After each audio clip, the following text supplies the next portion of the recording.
A short time ago, I caught up with Cyber Activities Group founding partner Rob Potter. I began by asking him what he's been up to in Ukraine the last couple of weeks. He's been on the front line of the war with Russia. Yeah, that's right. I've been embedded with the Ukrainian Marines in Kherson and then with the drone operations teams in Pokrovsk. I also made a trip up to Kharkiv to meet with some of the drone teams that are working in Kursk to see how the war is changing from a technological point of view and to see the impact of the massive changes that are happening on the ground as American aid starts to run out. Rob, with your focus on technology and drone capacity, can you give our viewers a sense of what the purpose is of your information and your reconnaissance there? Sure. Our main interest is in seeing how technology is changing the battlefield. And so drones are one of the primary ways that that's happening. There's also a major cybersecurity element. Because we've got so much signal in the air, there's actually quite a bit that's available for network connectivity. And when there's network connectivity, you can do hacking. So you've got both sides that are operating layers of drone platforms running on quadcopters and fixed wings. And then you have electronic warfare, which is trying to jam those platforms. And then you have hacking trying to control them and defend them. So you've got kind of a multi-layered warfighting environment that countries like Australia and the United States need to learn a lot from if we're to be able to deploy into any sort of future war, whether that be against an insurgency like it was in Iraq and Afghanistan, or against a major military threat like China or even Russia. You alluded to earlier the pause to US military aid. Who knows what the future holds?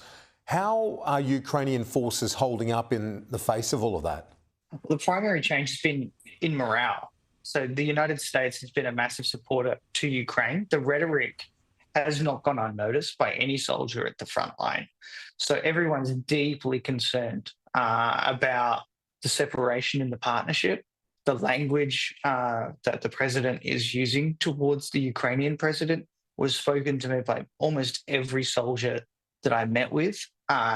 They've been deeply grateful to the United States. A good number of them are driving around the front line in American-donated vehicles, wearing American-donated armor and firing American-donated weapons and using American-donated electronic warfare to jam Russian drones. And they're really concerned that when those pieces of equipment stop working, they won't be replaced and that their ability to keep themselves alive at the front line will diminish. And Rob, what are the ammunition stocks like at the moment in terms of Ukraine's defences? How would you assess the prospects of holding off the Russians, given the uncertainty internationally? Is Europe's support going to be enough to secure a peace deal that Ukraine would accept? So the primary first shortfall has been in air defence. So you've already seen the Ukrainians now, the percentage of missiles that they're shooting down is actually dropping with each Russian salvo. That doesn't mean that they don't have the missiles to shoot those ballistic attacks down on the Ukrainian side, but they are starting to hold on to their ammunition. So they're trying to stretch it out as long as they can. The downside of that is that the intercept ratio is going down in Russia's favour, and that's going to continue to happen as those critical air defence missiles become scarcer and scarcer. And then over time, you're going to see European partners even struggle to procure those platforms. So even European missile defense platforms, which are in abundance in Ukraine and available to them, a lot of them still use American missiles to shoot down Russian capability. And so even there is a question as to whether or not Ukraine will even be able to buy access to those missile defense technologies through their European partners. So what we've seen in that space over the last week is an increase in civilian casualties due to Russian airstrikes, especially closer to the front line, because rarer and rarer missile defences are being held to defend capital cities where there are more civilians. But at the front line, that has meant casualties for Ukrainian forces and for Ukrainian civilians who are close to the front. So there was a double tap attack in Pokrovsk region in the last few days, where an apartment building was taken out by a ballistic missile. And then when the rescue workers showed up, they were hit with a cluster munition, which is a massive war crime. And because they don't have the air defences to protect those rescue forces near the front line, the devastating impact on the civilians was pretty clear when I toured the site in the last 48 hours. Do the Ukrainians want a peace deal now? Are they urging President Zelensky to do a deal and end the bloodshed? Ukrainians want a deal, but they also want a fair deal. There's a real concern that the offer that Russia is making to them isn't going to be one that they can accept.